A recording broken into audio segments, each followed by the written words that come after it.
Thank you, Jane. Beautiful. Hello, welcome to our service. We are the Rogue Valley Unitarian Universalist Fellowship, or RUF, in Ashland, Oregon. My name is Marika Mooyman, and I'm a part of RUF because when I walked in a little over 6 years ago, and I looked at the principles on the wall, I knew all of you were my people.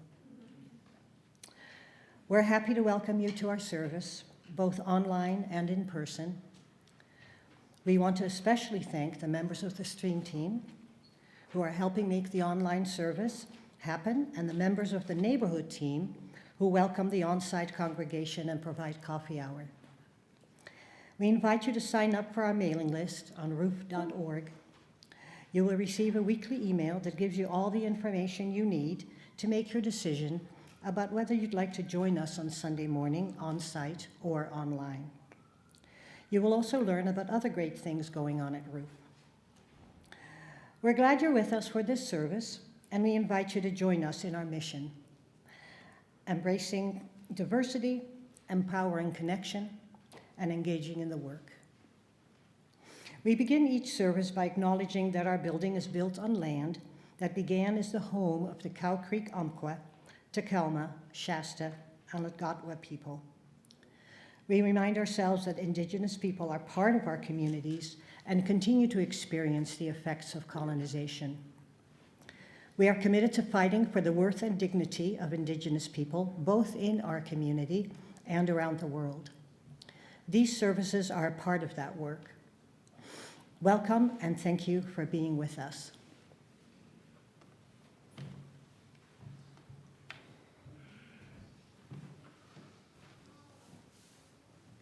Good morning. It's good to see you. I am Lois Pettinger, a member of the Sabbatical Task Force, helping provide services while Reverend Sean is away. I add my welcome to Marika's. We light our chalice with these words: a right relationship or healthy relationship is one built on mutual respect, trust, open communication, and support, where both parties feel safe, valued, and free to be themselves while growing together as equals, sharing core values and navigating challenges as a team. It's a partnership where you genuinely like each other, accept differences, and work through conflict with empathy rather than control or imbalance.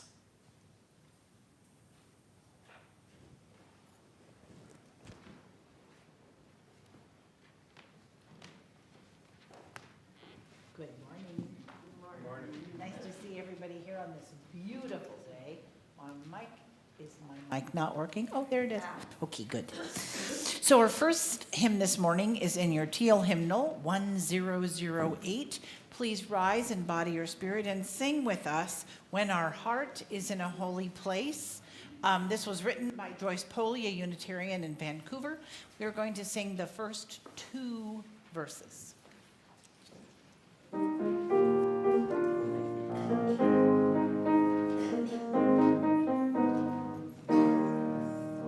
When our heart is in a holy place, when our heart is in a holy place, we are blessed with love and amazing grace. When our heart is in a holy place, when we trust the wisdom in each of us, every color, every creed and kind, and we see our faces in each other's eyes, when our heart is in a holy place. Back to the beginning. Our heart is in a holy when our heart is in a holy place. We are blessed with love and amazing grace when our heart is in a holy place. When we trust the wisdom already within, and we listen with a loving mind, and we hear our voices in each other's words, then our heart is in a holy place. Keep going to the end. When our heart is in a holy place. Tricky there.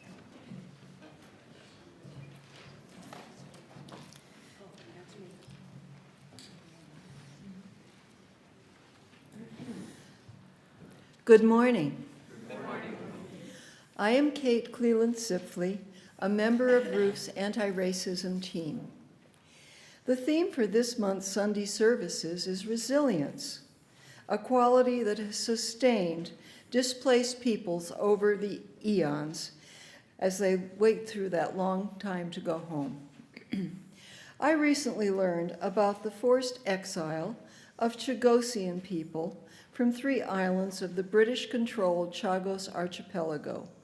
This happened mostly in 1971, with the British doing the dirty work of deporting the people to Mauritius and the Seychelles, so the U.S. could build a military base of mutual interest to those 2 powerful nations on the island called Diego Garcia, centrally and strategically located in the Indian Ocean.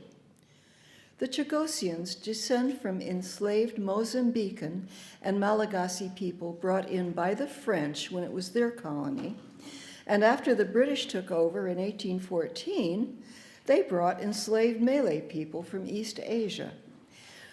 These people mostly toiled on coconut plantations, continuing long after slavery was abolished in the 1830s. The Chagos Islands were their home for generations until the British agreed to the construction of the U.S. military base as specified on uninhabited land, and that was really unusual. Usually the military bases coexist with local populations. The British complied by not regarding the Chagosians as a, quote, permanent population, unquote, so they could bypass human rights in international law. Most of the world seemed not to notice. The Chagosian Creole language has a word, sagren, S-A-G-R-E-N, for the nostalgia, frustration, and sorrow felt over more than 50 years of forced exile. It came into their language from the French word chagrin, meaning sadness or sorrow. The Chagosians in diaspora, including those now in London, have formed a government in exile to speak with one voice, especially to the British government, which may soon finally grant them a right of return. Stay tuned.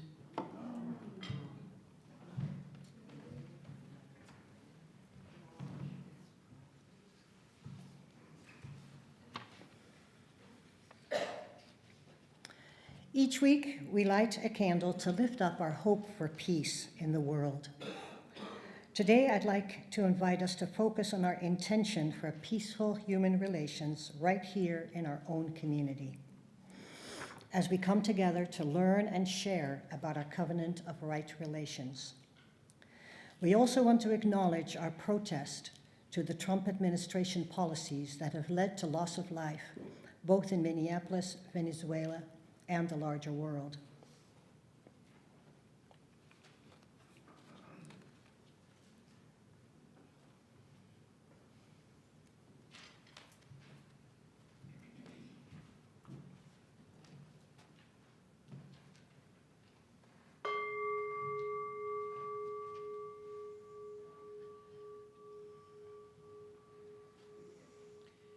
Peace, salam, shalom. Peace, salam, shalom. Peace, salam, shalom.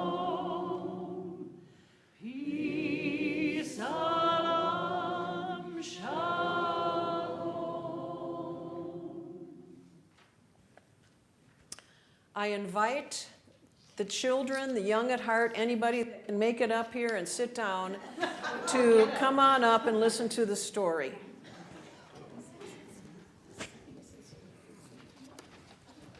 Oh, yes. Oh, yes.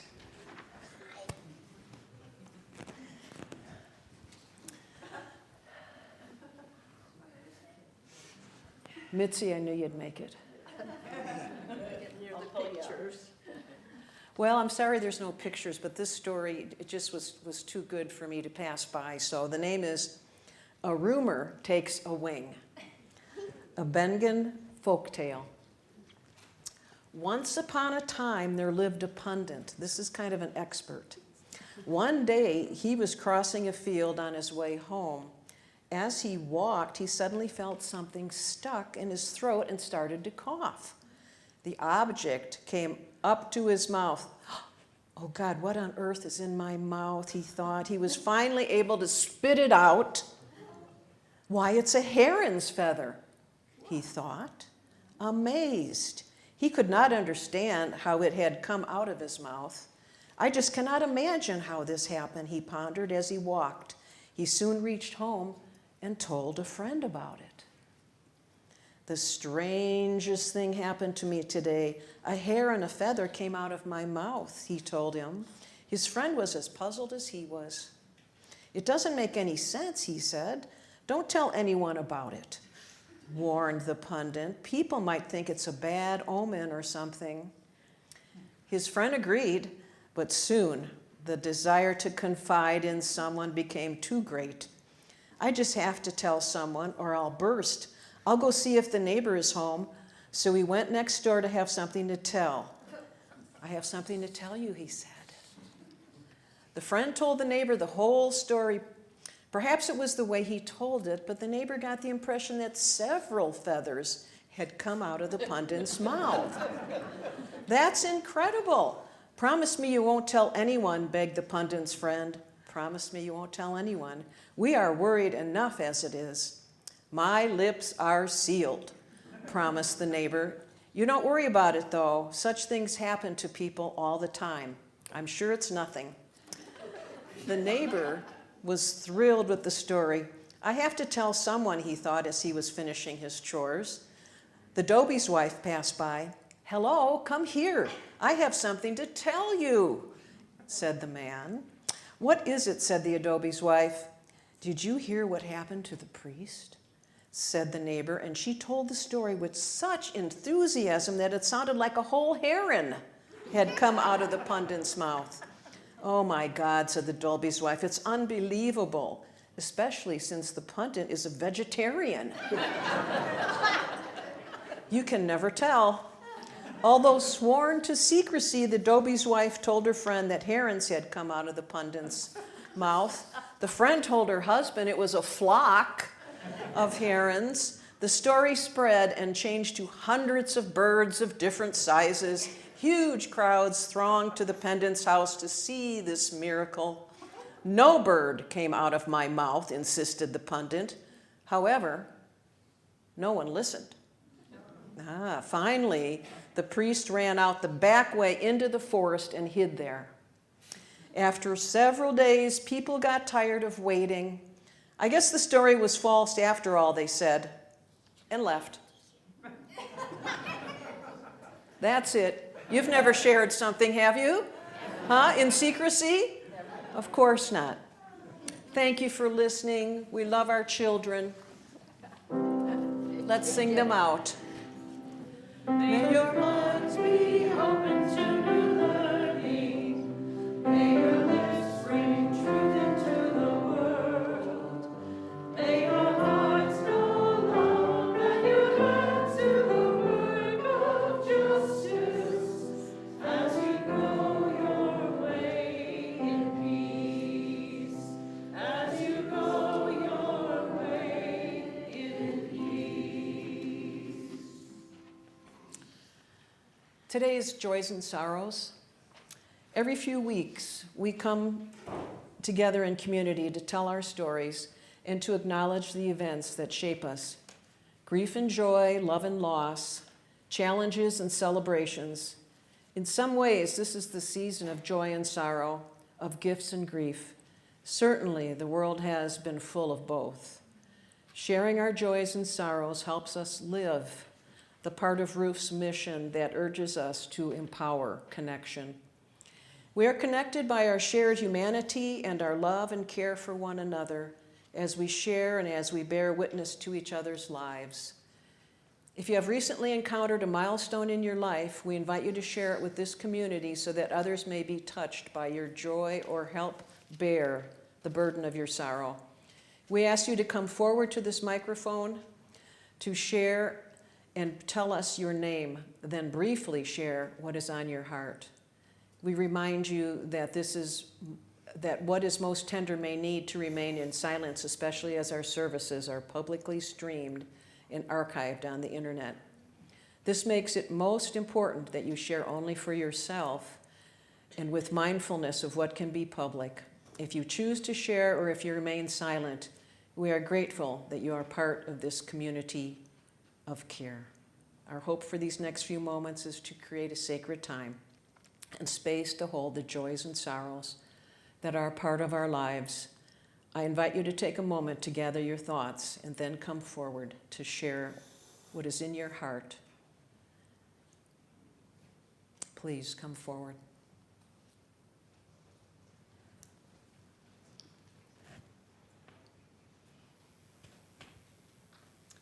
I'm Jackie, and I just want to say I'm very grateful that there is a march today. This isn't the appropriate spot, but it's today at 2 o'clock or 2:15. There's a march from Triangle Park, I think, to the Ashland Plaza to protest the actions of the poorly trained ICE agents.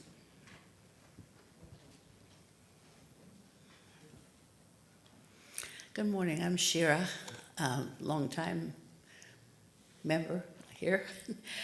My joy is in you, in all the wonderful people, along with the terrible things that are happening. There's so many of us and beyond. And a few days ago, as I was driving down the hill, I live up in the mountains, and it was kind of, I don't know, that kind of a day. And I noticed a bird on a wire. They've been doing some putting up new poles and so on along the road. And there was a bird sitting up on the wire. And I thought, what brings you joy? Just a question to ask ourselves frequently, especially when we're feeling down. And one bird on a wire at that moment, joy.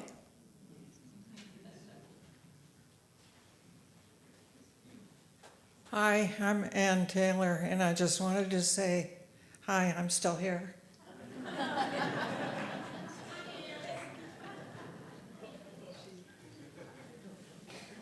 I'm Daniel Guy, and recent terrible events in our country and around the world have brought back to my mind an experience that happened to me in 1992, a long time ago.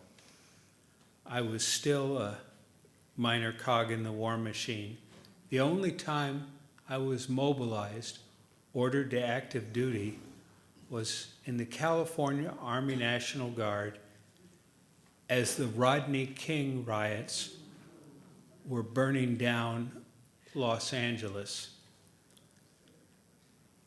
I was the personnel S1 administrative officer, so I spent about a month in the Armory headquarters in Santa Ana. And about 2 weeks into the experience, I got a call from a woman who spoke little English. She was Mexican American, and she was 8 months pregnant and hadn't heard from her husband, who was at a training school, and she didn't know what to do. She needed to see a doctor. I spent the rest of that day making phone calls, and finally, in the early evening, I was able to call her back and tell her that she didn't need any money, that there was a prenatal specialist waiting for her to visit him tomorrow. And of all the trauma that somebody might have, I feel that was the most significant for me and rewarding part of those years of service. I'm sorry this was a little longer than the story we usually like to tell, but it still touches me today. Thank you. Hi, I'm Morty. And as you all know, we're having an important meeting after this service. And I just wanted to express my appreciation to the members of the board and Kenny and Guy and John and Roger and so many others who have spent such a tremendous amount of their time and energy trying to work on the challenges that we have here in the congregation. And I just want to say thanks.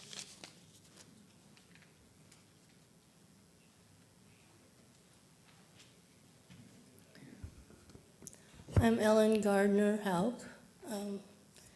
I lost my husband Jerry on Thanksgiving, and I've been so overwhelmed with the love I've received from people and the help I've gotten. So I just wanted to say thank you for everybody.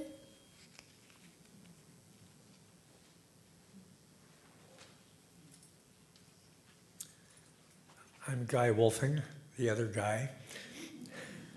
Thank you, Daniel. I have lost a wife, my parents, an older sister, and it's caused great sorrow, and I'm reminded of that. But this last week, a friend of 18 years, my cat Buddy, died, and it may seem inconsequential. He was a beloved pet, but he was also a teacher, and he taught me the power of unconditional love. He gave it, and he accepted it, and he's been a great joy for all those years and will remain so. So, added to my joys, I want to say being a part of this community, being able to sing on Wednesdays and as much as I can on Sundays with Julie and fellow choir members brings me great joy.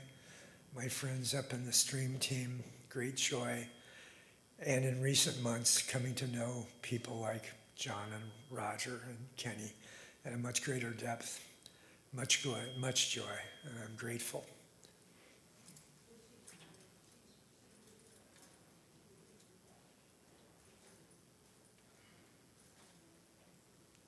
Hello. My sorrow is that I'm scared.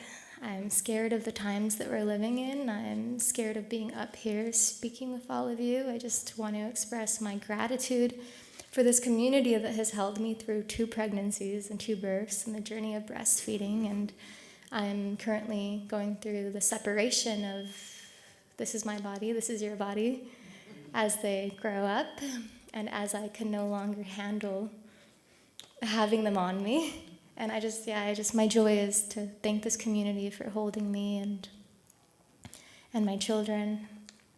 And I'm very much so navigating being in right relationship in my life with myself and all of you and just showing up in my body and existing and speaking and sharing and not being afraid.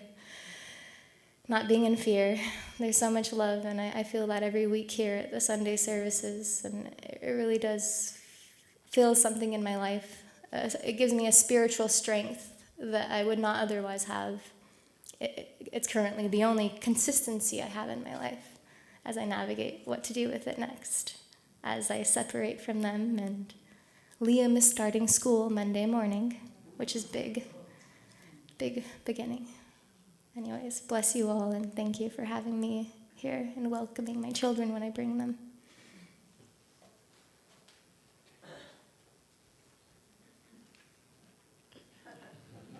What brings me joy is that I have my family that loves me and all these other people.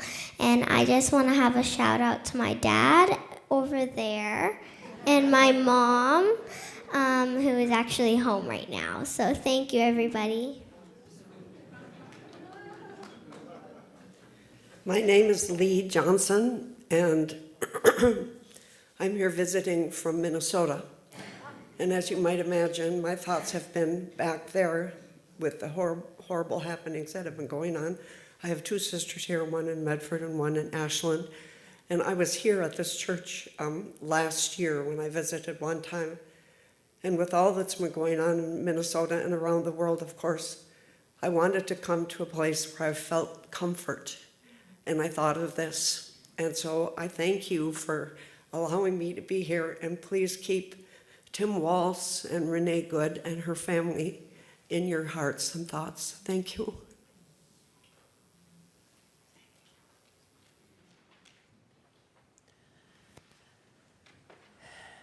What a great privilege to know one another and to help hold these joys and sorrows, thus strengthening each other in our community.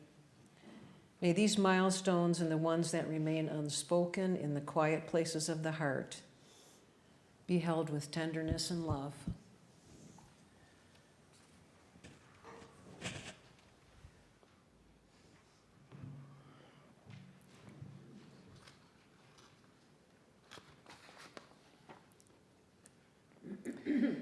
Today's reading is The Intention to be Resilient, and it's modified from words by our beloved Allison Duran Sutherland. Following our covenant of right relations requires resilience. Our covenant gives us guidance on how to bring our best selves into relationship with each other. It is aspirational, a goal, a thing we aim for because we are imperfect human beings. We may not always achieve it, and yet we always strive to live by our covenant. Staying in covenant does require resilience, even when it is hard to be together. We are a people of many different ideas, thoughts, and opinions. Following our covenant helps us continue to listen to each other when we may not like what we're hearing. Because we are imperfect human beings, it is helpful to have some written instructions for how to handle ourselves together. When we use the tool that is our covenant, we can persevere together.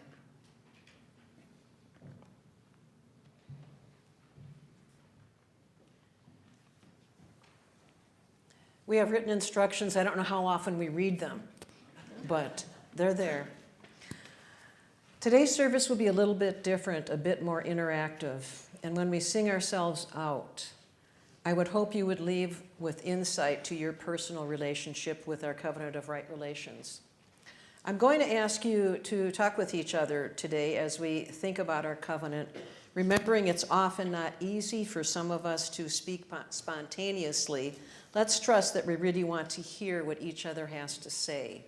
If someone doesn't want to share, that's fine. Some of us like to have more time to think. We are here to support each other. Take a breath.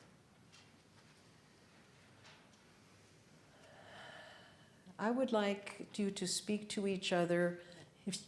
If you have a row of three and you could include that person, however everyone can be heard. For a total of 1 minute, greet your neighbor and share what the word covenant means to you.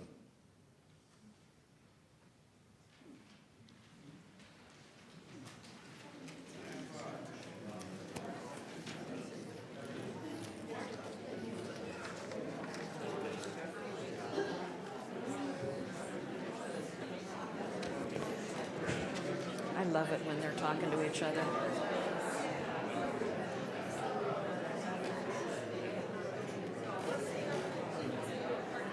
Uh-oh, Julie's coming.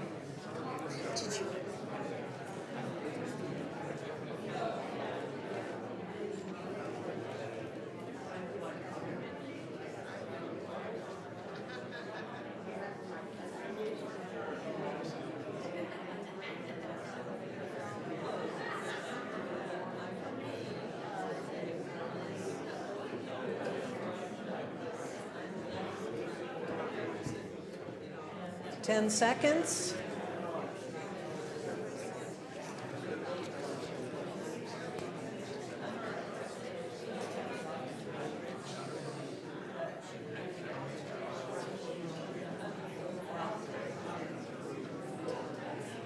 Okay, please wind down.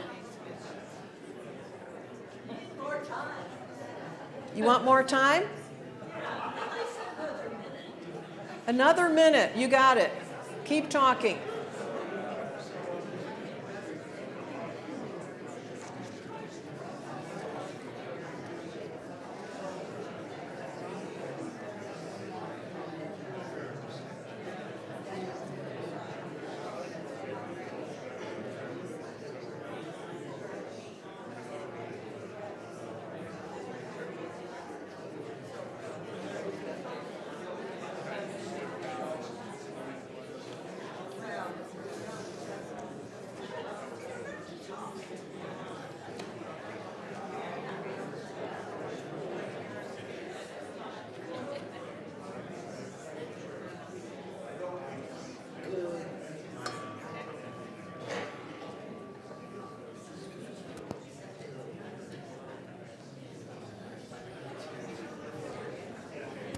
Thank you.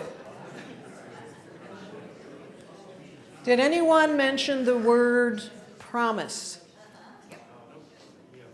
Okay. Did you find similarities or differences in what you had to say, or was it pretty much on the same theme? If I had all afternoon, I'd bring a mic down and ask you, but you're going to have to just think about that. So anyway, as we know, this is a challenging time of making important decisions here at ROOF. There are different approaches on how to deal with our shortfalls. During this time of difficult decisions, I now want you to think about how you would like to be treated.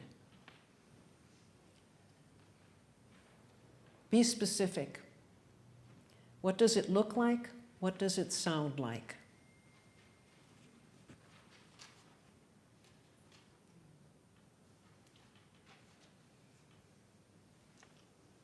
What if you don't get what you would like?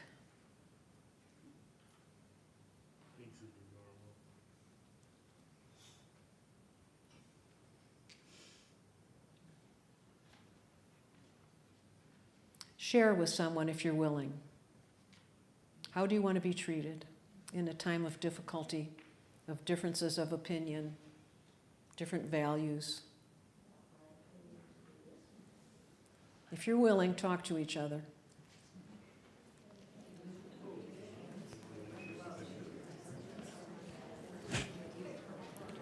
Oh, yes, thank you.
My question to you is one that's in, I think, all the major faiths.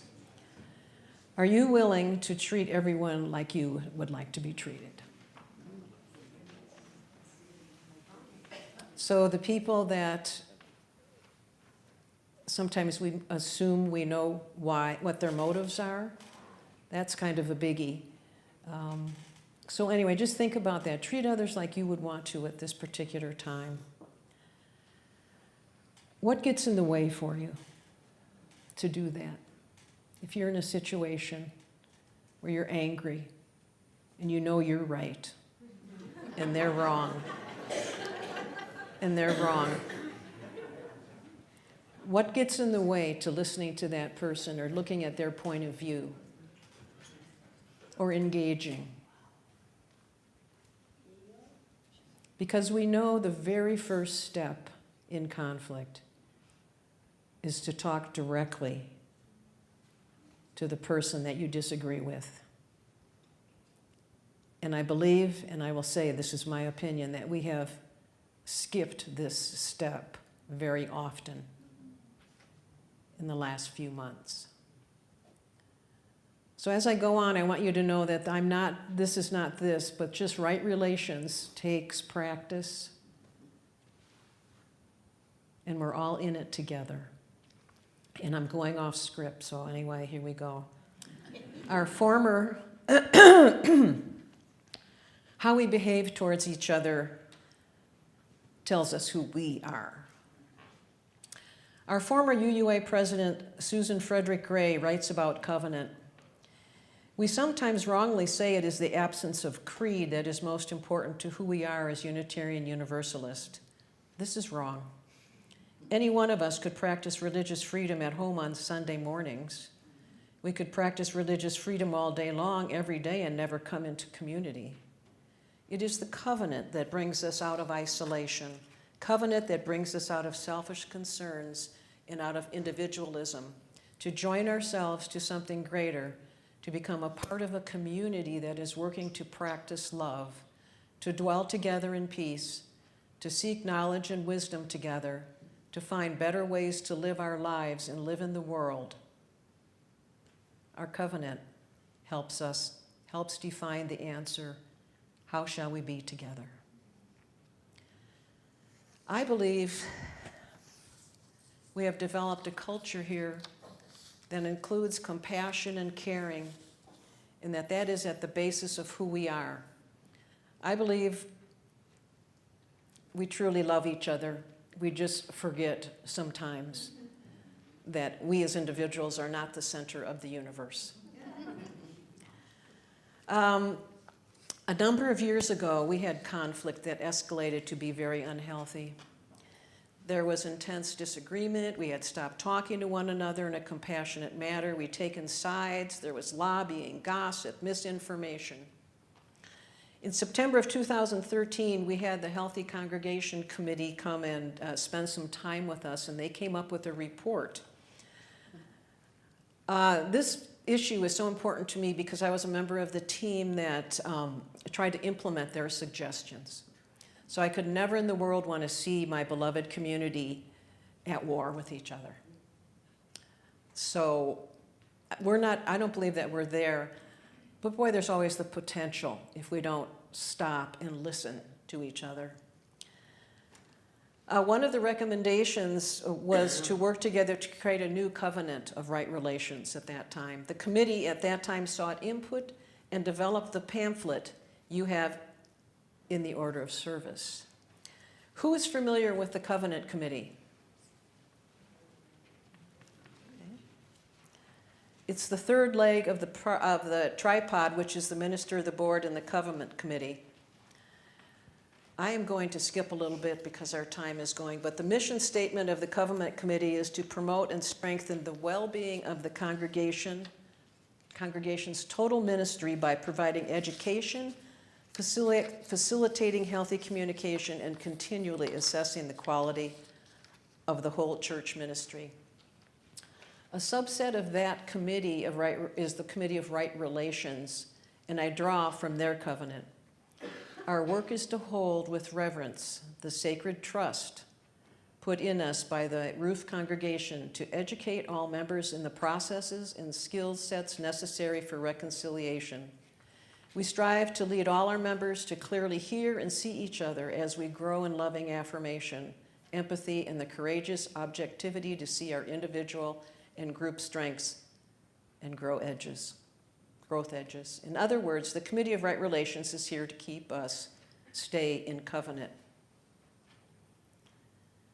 When we don't know how to deal with the situation, a conflict arises, and you need help, our covenant says to first seek out Reverend Sean and the members of the Right Relations team.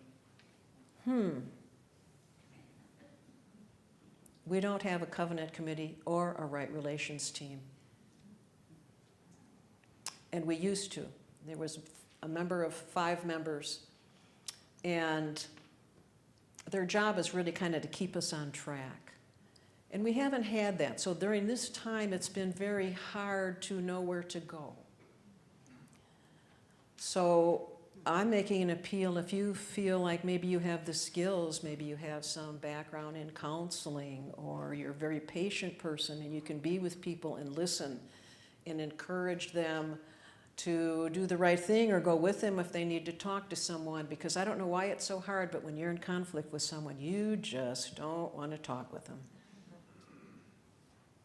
You know, and the other aspect of that to me is that we can create a culture here where we expect each other to say something. You know, Joe, we have a Joe, I hope. You know, maybe I have a different perspective than you do. You know, or maybe, I'm not sure if that's quite accurate. Maybe we should take a look at this. But what I have found personally is that when I'm in a group, man, it's really easy to get on board and think that you know what other people, why other people are doing what they're doing, what their motivations are, and that we are the other. They are the other.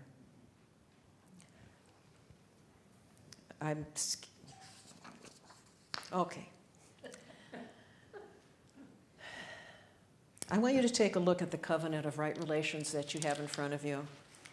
It was in the order of worship.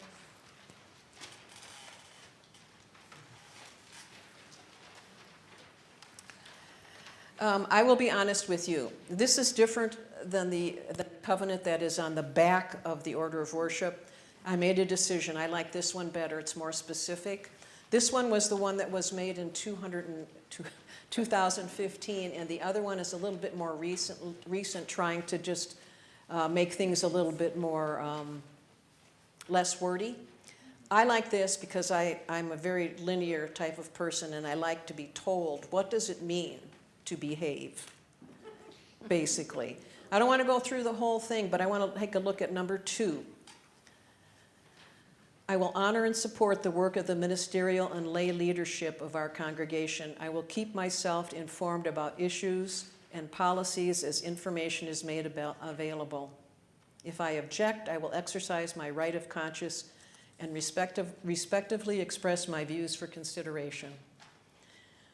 People have spent hundreds and hundreds, and I'm not exaggerating, of hours preparing the information that is available to you today. If you go to the website, you can find the tab that says, somebody tell me, I've forgotten. Where are we going? In that, there's tremendous amounts of information. We have a meeting today, and I don't want to do this, but how many of us have looked at that? That's taken so much time from so many. Oh, thank you. Lots and lots of people. That's good, because that helps you to be prepared for today's meeting. However, you know, we always can't pay attention, so there's many copies of that material available, and you will have some time to look at that, because each of us needs to be informed, and that's each of our responsibilities. Okay, number 3. After discussion of the issue with appropriate committee or group, I will accept the results of the democratic process and abide by the decision of the board, a committee, or the congregation. So however things turn out, whether it's what you want or you don't want, we are one. We are together. I beg you to support whatever path we go on. The board has worked incredibly hard with, again, many, many hours. Number 4, I have spoken to. When I find myself in conflict with others. I will speak directly to the persons. I will abstain from talking and communicating about others in a derogatory manner. I will not use email or electronic media to deal with conflict or confrontation. If a conflict cannot be resolved, I will seek the assistance from the minister, the Committee of Fellowship Ministry, and the Right Relations team. We have not, coming back from COVID really took a lot out of us. We weren't all jumping back in to get started again. It was almost like starting over. And so to staff these committees and things is a difficult thing. And one of the things that was left behind, I believe, is communication. The minister has a column. How do we as congregates share with one another what we're thinking? And I think that is, that is changing now. And we'll pay attention to what that's going to look like. 5, I spoke to this too. If you see something that you believe is out of relations, can you individually think of a way to say something? God, that's hard. These are the people that you care about, or they're your friends, or however, and it's how do you say, we're going down the wrong path. And I guess I would think for a minute that you would think, what would you say? When you've been in these situations, and we have all been in these situations, what would you say to just step back? We don't know that's the truth. We don't know that's the motivation. These are our assumptions because we feel a certain way.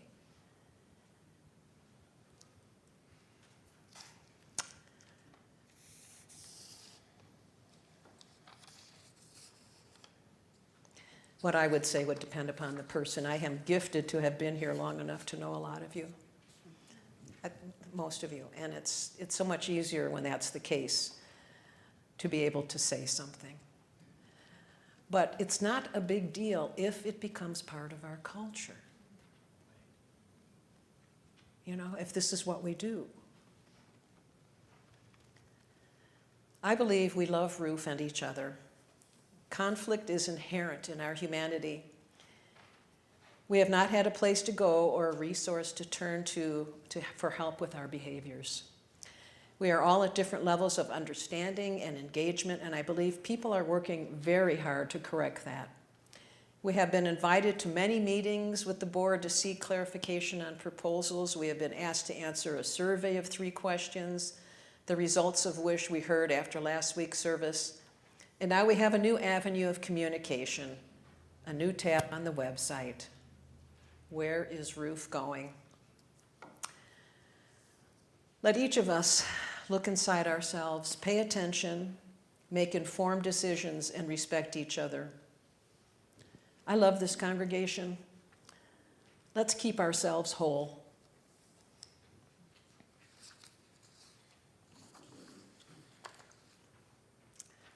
Take a breath.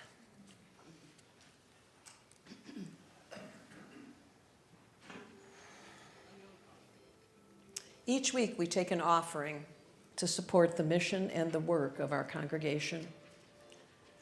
Today's offering is to support the work of Ruth. Your gifts are by far the biggest source of support for the services, mission, and work of this congregation. Your generosity is what keeps us going and helps us continue to make a difference in people's lives and in the world around us. If you're joining us online, you will soon see directions for giving on the screen. If you are here in the Great Hall, you can put your gift in the offering basket or scan the QR code on the back of your order of service to give electronically. We will now give and receive our morning offering.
Thanks, everyone, for your generosity and all that you do for each other also.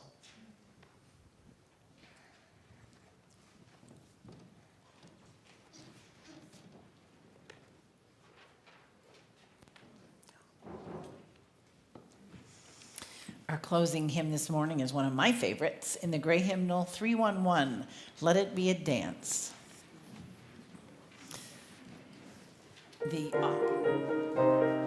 All verses.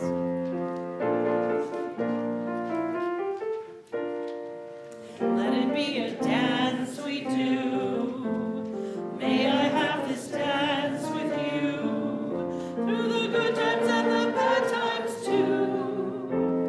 Let it be a dance. Let a dancing song be heard.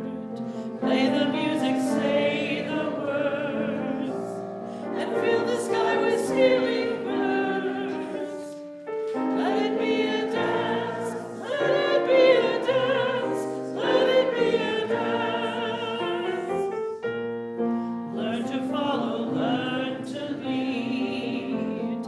Feel the rhythm, feel the need. Reap the harvest, plant the seed.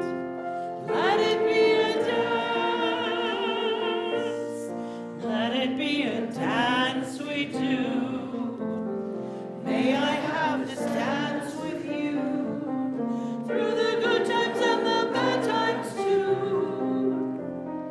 Let it be a dance. Everybody turn and spin. Let your body learn to bend. And like a willow with the wind, let it be a dance. Let it be a dance. Let it be a dance. A child is born, the old must die. A time for joy, a time to cry. Take it as it passes by. Let it be a dance. Let it be a dance we do. May I have this dance with you through the good times and the bad times too. Let it be a dance. Morning star comes out at night. Without the dark there is no light. If nothing's wrong, then nothing's right.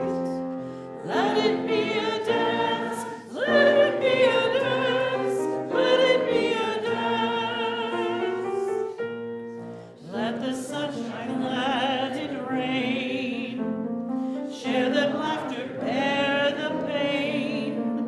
And round we go again. Let it be a dance.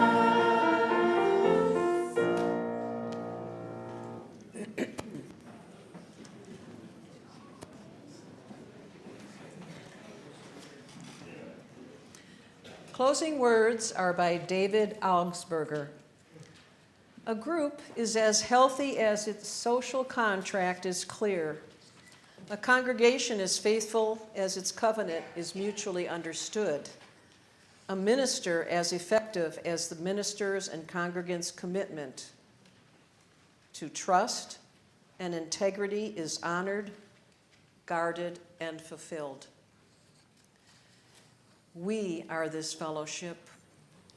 We determine how we move forward in harmony and love. Remember, according to the Rolling Stones, you don't always get what you want, you get what you need.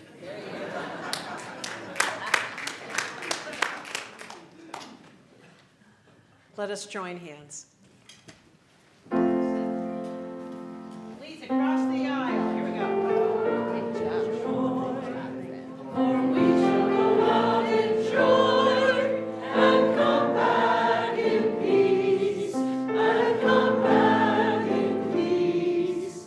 Blessed be, for we shall go out in joy, for we shall go out in joy and come back in peace.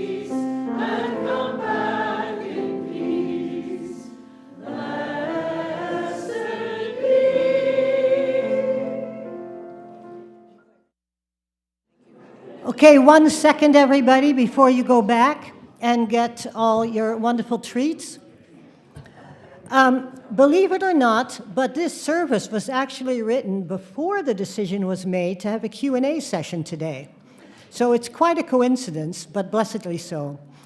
Okay, for those of you who have not had a chance to read the material on the website, Carol DeCordova and I will be in the back handing out paper copies of things that are on the website that you will probably need and want to look at. Our meeting, our Q&A session will start in half an hour to allow people to look at the material. Okay, see you back here in half an hour.